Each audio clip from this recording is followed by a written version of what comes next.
Yo, we are back once again. This is the Wu-Tang podcast. I am Singar Superior.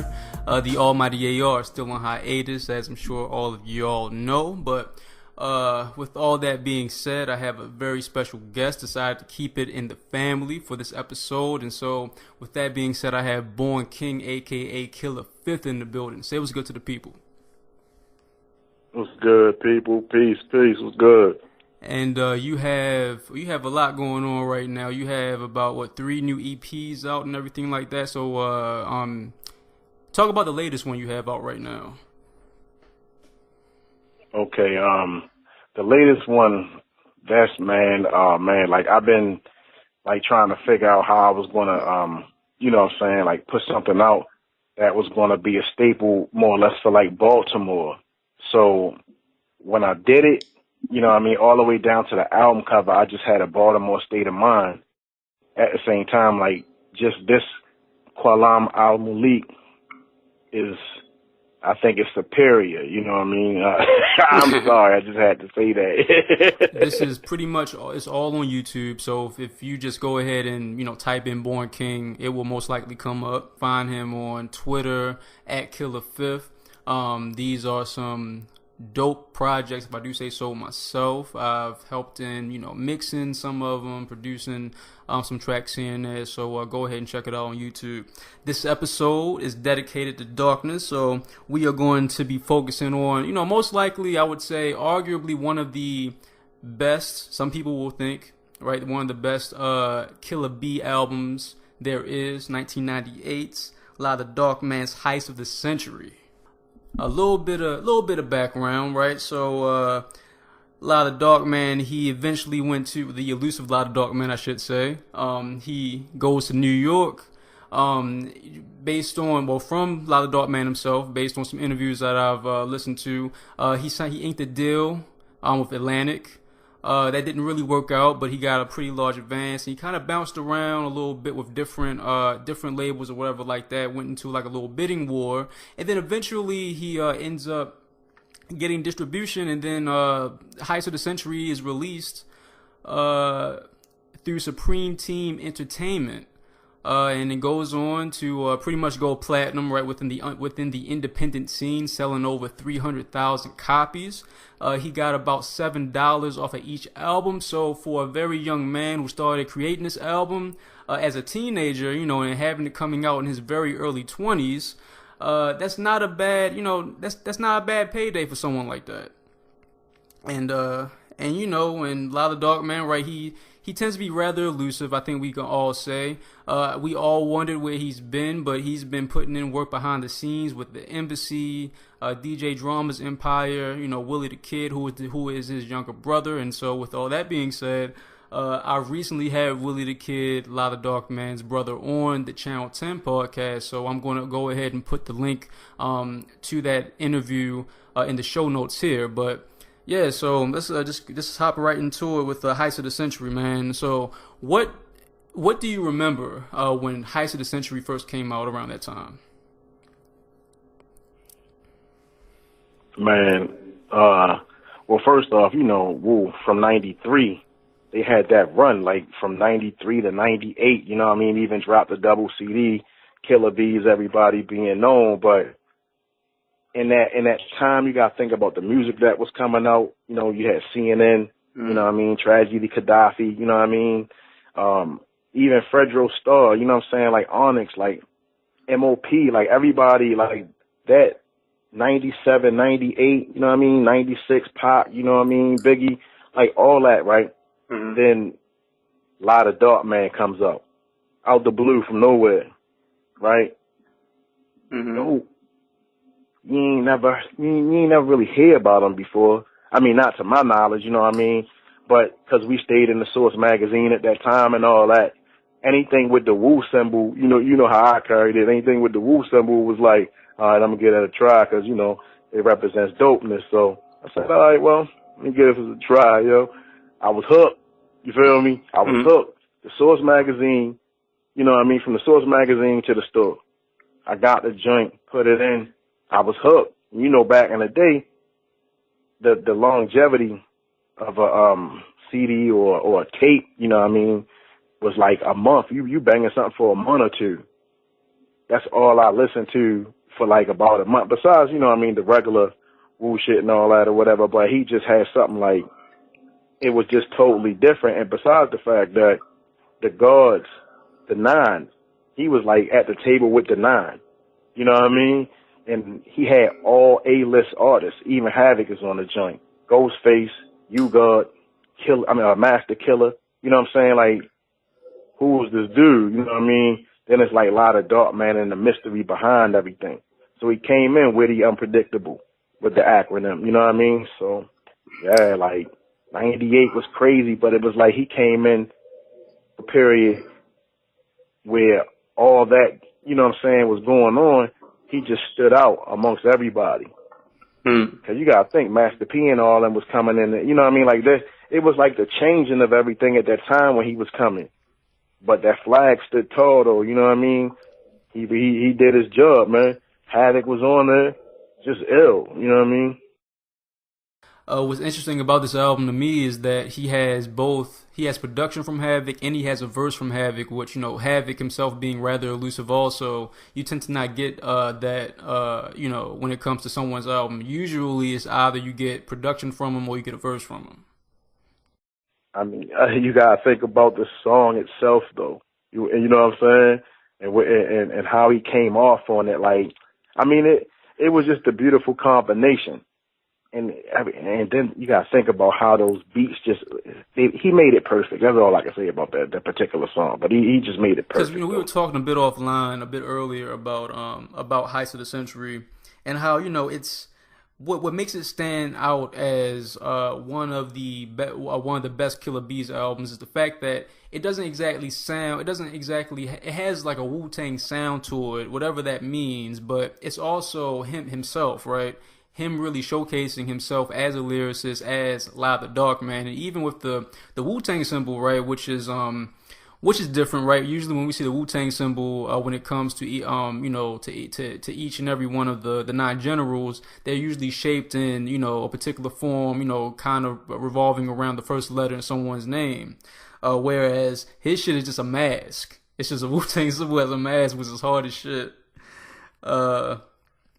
Right, and then he has this balance too, right? So he has Fourth Disciple all throughout the album, who's doing production. He has Havoc, who does some production, and then he has Carlo 6 July Brody, who has, you know, he was a part of you know, Diddy's production team back in the day. He's done, you know, production for 2 Chainz now, Raekwon, Ghostface, Supreme Clientele, 3 6 Mafia. So he has like this all around producer who produced, you know, Lucci and you know, many other songs on this album, which I think brings forth this balance, right? This kind of Wu balance with Fourth Disciple and others and Havoc in a certain way. And then you have this kind of you know, I guess it's more I don't want to, well, I guess I would just say it because I can't find a better word to put it, but more of like a general kind of sound which then enabled a lot of the Darkman to go ahead and kind of mold it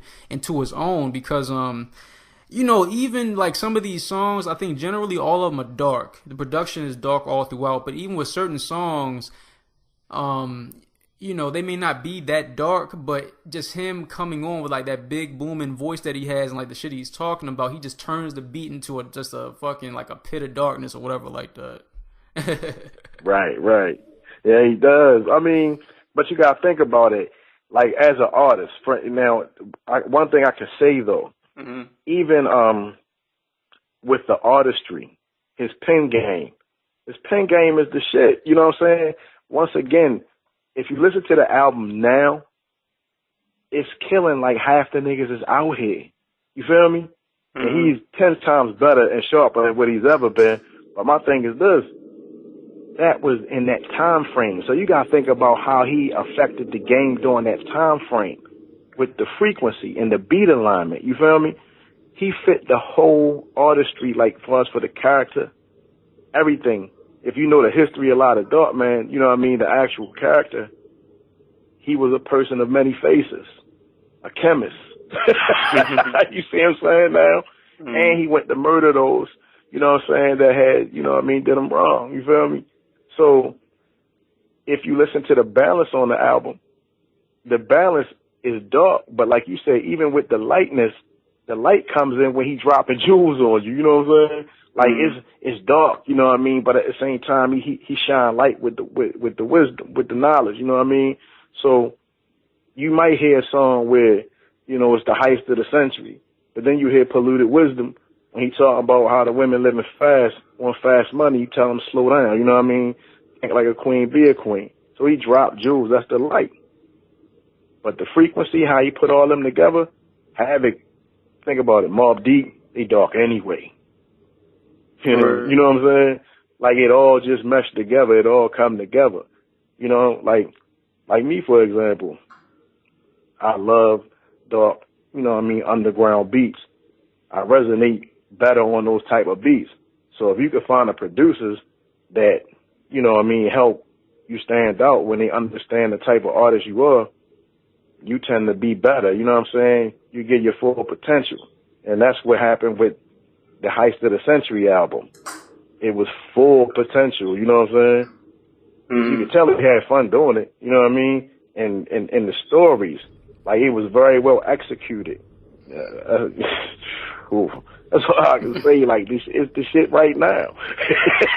Yeah. And you know, when I was, you know, I listened to it. I think about maybe 2-3 times a day, and I realized that this is probably my first time listening to the album in almost like 10 years probably. Because, you know, this was never really an album that I always went back to, but nowadays I've been more or less interested in what he's doing recently, just because every so often, you know, he's so elusive in that you gotta catch him on Twitter, or if you just like, you know, put in his name on that Piff, then you may find like a new project from. This is how he operates nowadays. But yeah, you know, and I was surprised because I never realized how good of a storyteller he was. I was always more focused on his lyricism and his imagery, and then I kind of went back, like, damn, he tells some interesting stories, and you know, I always knew about Polluted Wisdom. Polluted Wisdom probably being my most favorite song from here, between that and Gun Rule. And you know, even like talking about, well, of course, right, so he kind of, Raekwon kind of took him under his wing or whatever like that, and so I'm pretty sure that some of Raekwon's, you know, style and whatever like that kind of rubbed off on him, as you can kind of tell. Mm-hmm. And even that song that he got with him, when it be like, as the world goes round. Yeah, as the world turns. What is it? As the world turns. That's that shit right there. That was, I heard that on 88.9. I got a story about that one. You know, back in the day, you listen to 88.9, you know what I'm saying, you record, you know what I'm saying, the hip hop or whatever on the tape.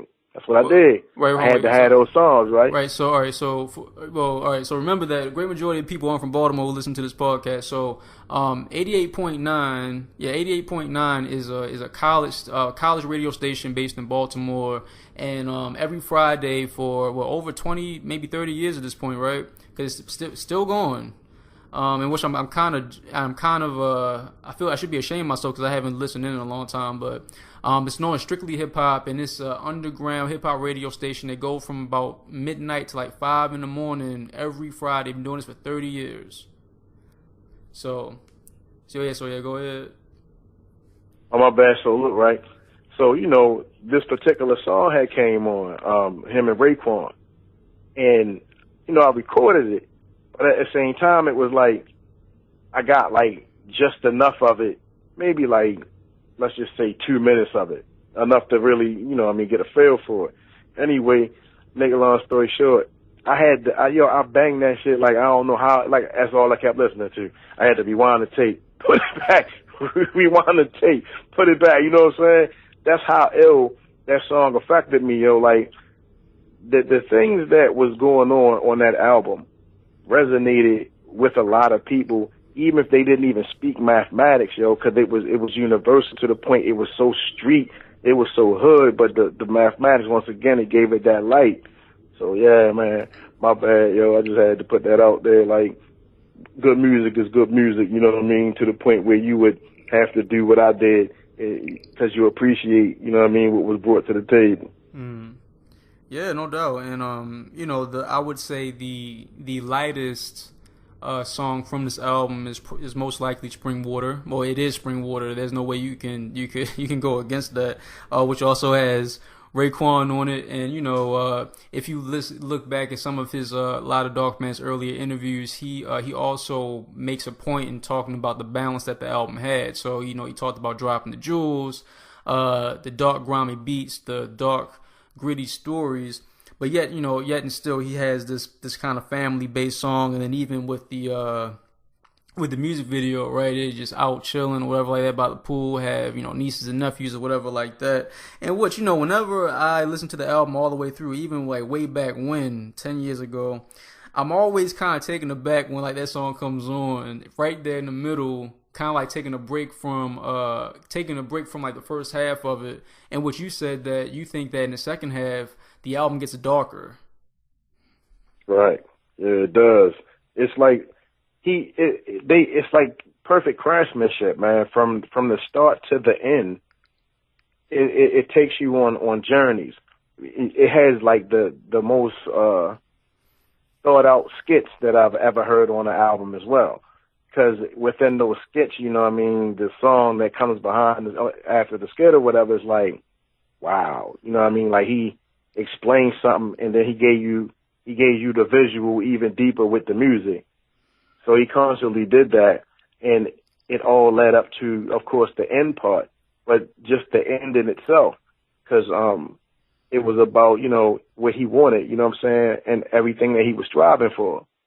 But he already took you on an up and down roller coaster, so he smoothed it out at the last part. You feel me? Yeah. So it was well constructed. Yeah.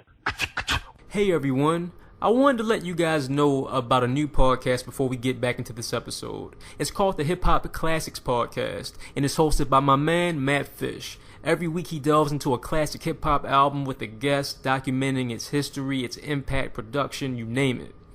He has 2 episodes up right now, and he invited me on his most recent episode to talk about, you guessed it, 36 Chambers. And I'll have Matt take it away from here. Hi, this is Matt Fish, inviting you to check out my brand new show, the Hip Hop Classics Podcast. Each week, we're going to take a deep dive into one of the greatest records the genre has ever produced and talk about why it's so significant to the music as well as the culture. From East Coast to West Coast, G-Funk to hardcore, and everything in between, we're going to cover it all. So join me, won't you? Subscribe on iTunes, Google Play, SoundCloud, Stitcher, and YouTube. It's the Hip Hop Classics Podcast, the new music show that you don't want to miss. When it comes to those skits, when I started listening to them back again, I couldn't help but think about, you know, Raekwon, you know, and the skits on Only Built for Cuban Links, and even the skits on Immobilarity, especially how Immobilarity starts too. You know, the same kind of, you know, well, I would say a similar tone, right? The person, his first person perspective, in which, you know, the protagonist explains, or, you know, I guess he indirectly explains like certain things that are going on throughout the album, in which a lot of the Darkman does throughout, I will say. And then, you know, even like how he ends it with "I Want It All," which he wrote, I believe, if I'm correct, that was his first rhyme. He wrote it when he was 17. Oh wow! Yeah, I think I did hear something about that. Yeah, forgot about that. Mm-hmm. Yeah, he was ahead of his time. He was very advanced. I mean, like, even when you listen to the lyrics, right, you break down certain things when he was like rolling with 9 niggas and I'm about to be the 10th one. You know what I'm saying? It's like the conversation we was having earlier before all this. Like I was saying, he's on a different plateau, you know what I'm saying, or a different level than most Killa Bees, just from my knowledge, you know what I'm saying, like, from me seeing certain things. So it's just like, you just listen to his album, man, and you hear who's on there and what they're contributing. You didn't really hear that on many Killa Bee albums. You might have heard Killa Bees on the 9, you know what I'm saying? But for the most part, it was like they all pretty much had some type of assistance. They contributed to that album on there, you know what I mean? Mm-hmm. He said stuff like computerized thugs dropping checks in the bank. It's 98. Now look at where we at right now. Yeah. You know what I mean? And even going back to your interview with his brother, when he was saying that RZA brought a flash drive in. Yeah. And that was back in the day. You see what I'm saying now? So it's like it was almost futuristic or prophetic at the same time. And then if you listen to the song he got with Takitha, Street Life, I mean, that within itself, man. Fire. Yeah, and another thing about a lot of Darkman is the fact that like he's labeled as a Killa Bee, but then again, his elusiveness and that, when we think about the Killa Bee compilations, the Swarm, the Sting. If I recall properly, he wasn't on any one of those, but he popped up on the soundtrack to the Wu-Tang video game though. You remember that Wu World Order, and it was just him. It wasn't. I don't think it was. No, it wasn't. RZA was on it. Yeah, and so yeah, go ahead. No, I'm just saying, but that goes to prove my point. Like, he ain't the regular, like, I'm a Killa Bee, but I sit at the table over here with them. You know what I mean? Yeah. Shit. It was just a whole different element, you know what I mean? And like this, just again, like this star-studded lineup from Ghostface, Raekwon, U-God, Havoc, Takitha, and Al Campbell, or I think it's Maya on Love, Maya Campbell, I believe, and she was on, if I recall, I think she was like an actress on the LL Cool J show back in the day, in the House. Was that what's it called? You know what I'm talking about, that sitcom back in the day. Yeah, I got you. When he was like the maid or something. Yeah. Oh my God, I forgot. I wonder how he feels about that actually. Thinking about it, but even had, I don't know how he even got her, but he got her on there too. And I'm thinking about, again, this is off the top of my head. And then he has Killa Sin on it, which I would say Killa Sin, and I want to do an episode about this. About Killa Sin arguably being probably the best Killa Bee, just based on his lyricism. Yo, oh wow, you know what? Like, dang, you right. That because I could go on about that too. Like, wow, his name is what it is, and that's all I can say. You know what I mean for right now, because when you get the next one together, I got some shit on that. Yeah, we think of top-notch lyricist, yo. Yeah, and I mean, I will say that no lie, he holds his own Heist of the Century, but I still think that Killa Sin kind of took it. And you think about Killa Sin on Heist of the Century, you think about Killa Sin on Bronze Nazareth's Great Migration, he killed that. I mean, even on Silver Rings album, he killed it, and and then just thinking about, go ahead. I was looking for him to put an album out, a whole full project or something, you know what I mean? But it didn't come to fruition, so. Yeah. But still, I heard like recent stuff, you know what I mean? Because I be searching, you know what I mean? Like, it might be like 3 months ago, it might be a year ago, you know what I mean? The guard he's sharp, you know what I mean? I just hope that he's able to put something out, you know what I mean? A full body of work, because imagine that chamber. Yeah. You know what I mean? Yeah, no doubt. Yeah, and with this star-studded lineup that he has, I'm trying to think of another Killa Bee album that has something like this. And I think that one of the reasons why Killa Sin, my bad, why a lot of Darkman was able to have this kind of lineup was because although he was Wu, he still operated outside of the Wu. Still moving around in his own way, which allowed him to have certain connections, but. When it comes to the lineup, the only other lineup I can think about that has something like this would be Silver Rings album, in which I think he has almost every person from the clan on it, as well as Takitha and Blue Raspberry, if I recall properly. I'm just saying, man. Like, all right, case in point. I mean, just as far as for the lyricism goes, he stressed money is the root of all evil on the whole project, though. in one of the skits, he was saying he was watching, you know what I mean, people go to school and getting on the bus, and he was just like, yeah, they going to school. But he was like, yo, I gotta get this money. You feel me?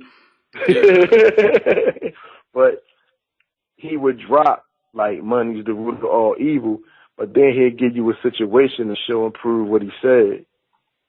You know what I mean now? So it's like, I say it, but now you're going to get the mental vision, the ways and actions. You seeing it now, how it affects you. So he's, you know what I mean? It's ill, man. How you can learn from this. You know what I mean?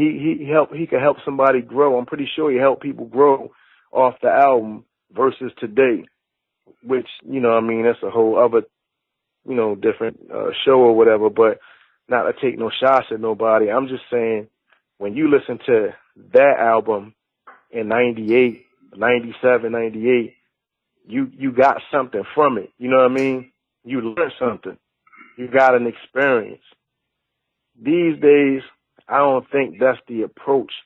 You know what I'm saying? Like, if you play his album right now, anybody could appreciate that album. It's something on there for everybody. Like you was talking about the one with the cookout at the pool. You know what I mean? Yeah. You could play that at a cookout. But it was still dark, though. You feel me? It was fly.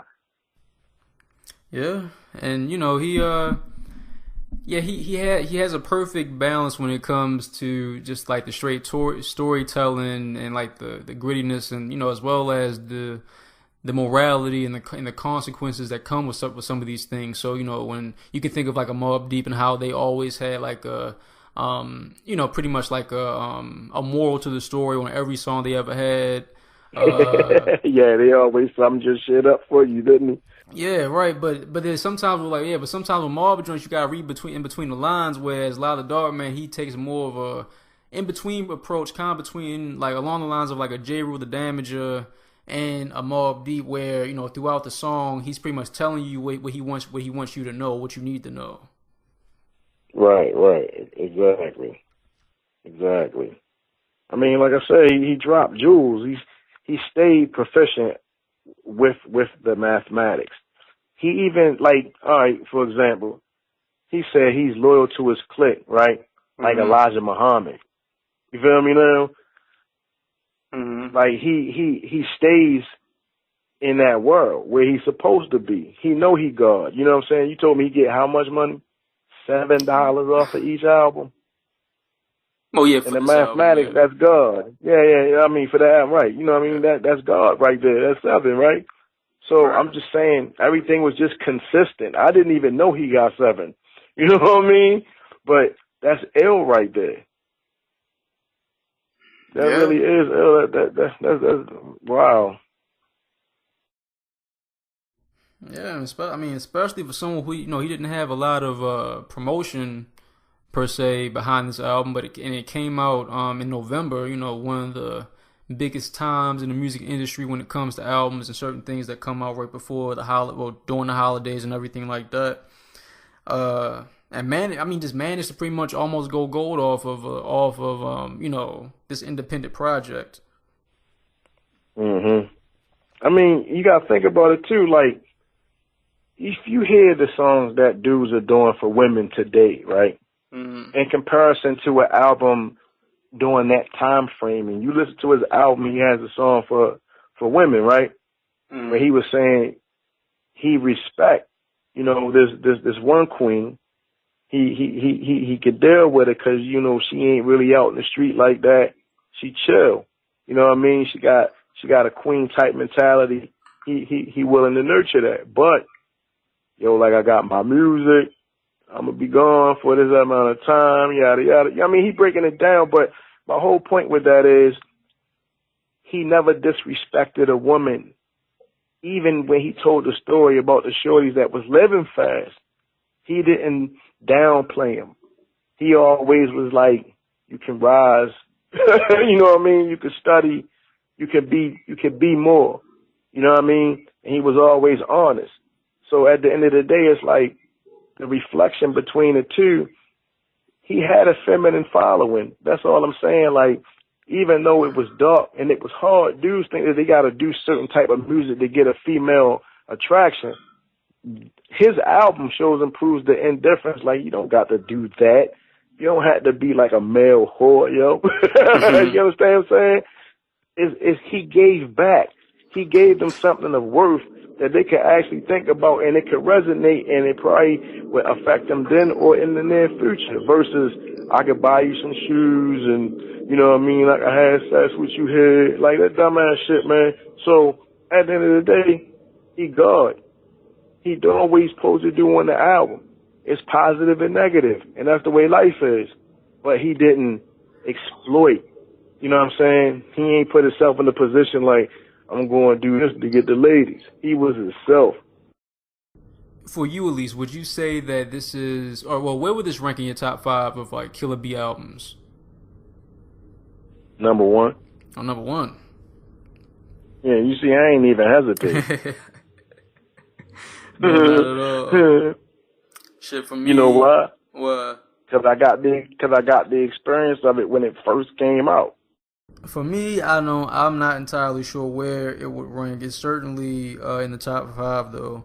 I will say that in general, maybe there could have been some songs that could have stayed off the album, which would have made it a bit stronger for me. I don't necessarily think every song on this album should have been on it. Now, what's your favorite song off of it, if you had to say? Wow. Wow.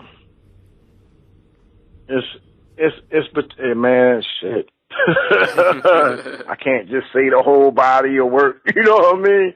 Like, the one with Ghostface, that right there, man. I mean, it's first off, the beat, you know what I mean? I don't know who made it, but the beat, man, the track for that shit was just it was just dope. It was just, I can't even describe it. If you're an artist and you have the ability to freestyle, and somebody put that instrumental on, that shit'll make you rhyme for years, you know what I mean? But what they did to it and how they instructed the youngins, you know what I mean? Young guns. I mean, you know what I mean? They shooting the guns to kill sons, you know what I'm saying? So they dropping jewels out there. And how Ghost put it, you know what I mean? He was like, I can't do something because I got hit by a bullet, you know what I'm saying? And yo going into it, like the shit was just fly, but I can't, man, that shit was super, yo. You know what I mean? So, but he had a whole lot of shit like that. So at the end of the day, it's like I really choose that because I just really like that beat. But overall, lyrically, like, the shit is untouchable. And I gotta say this about the album too. You know how like all 9 had the album, all 9 had their albums, right? Yeah. Well, to me, he was like the 10th one with an album. You see what I'm saying now? So it's like that's another way it affected me. It was like he's part of the original 9, but he's the 10. So if they did just go, we're gonna be 10 knowledge cipher. You know what I'm saying? Knowledge. You see what I'm saying now? He would be right there. Yeah, so the song you're talking about, that's Wu Bloodkin with Ghostface Killer and Carlo 6 July Brody, part of the Hitmen, produced that beat. For me, I'll have to say Gun Rule. I think Gun Rule is the best song on here, and again, that's produced by 6 July, Carlo 6 July Brody. Man, well, for you, it's the top Killa Bee album. Actually, I would say no. For me, it's not the top Killa Bee album. I have one in particular that I'll talk about. That'll probably be on the next episode. But most definitely, this isn't my top 5 Killa Bee albums. So yeah, a lot of Darkman. If you guys aren't aware of it, or you guys all are aware of it, go ahead and check it out. If you haven't yet, it's I think you'll learn a lot about the Wu-Tang in certain instances when it comes to this album, the history behind it, and everything like that. And also, a lot of the Darkman, he's a historic figure in his own right without the Wu-Tang Clan, with all the work that he's put in with the Gangsta Grill series and that whole Gangsta Grill's empire, the whole thing with the mixtape raid and what that meant for hip hop during the time. So check this album out. Check out some of a lot of Darkman's newer stuff too. Some of it's pretty interesting. I would for you, I would say listen to the J Love mixtape series, Return to Darkman Volume 1 and 2. And check out his Paid in Full mixtape series too. I think he has he has 2 parts to it. One came out recently, which I think they're dope too. So go ahead and check all that stuff out. And with that being said, before we sign off, I want to give. I will say that the next episode. Thank you for all y'all support, but the next episode it's going to be another Killa Bee album. So shout out to Masked Yeti on Twitter who asked about a Killer Army episode coming up, and so that the next episode you guys will hear most likely will be a Killer Army episode and everything like that. So yeah, so we had to do it anyway eventually, right? Yo, you gotta get me up on that one too. Then shit, fuck it, I gotta get up on that one too if you can. The next episode is going to be me and my bro Born King again talking about Killer Army. I haven't decided which album it's going to be, but most likely you guys know which album it's going to be. Shout out to Mask Yeti one more time. Shout out for everyone else who's been giving us shout outs on Twitter and everything like that. Be sure to check us at Wu-Tang Podcast on Twitter, Wu-Tang Podcast on Instagram, Wu-Tang Podcast everywhere. If you guys want to hear a particular album, a particular artist, or whatever like that, just a discussion on something Wu-Tang, hit me up at WuTangPodcast@gmail.com. Hit me up on Twitter, DM me, whatever you got to do. I am rather accessible, I will say.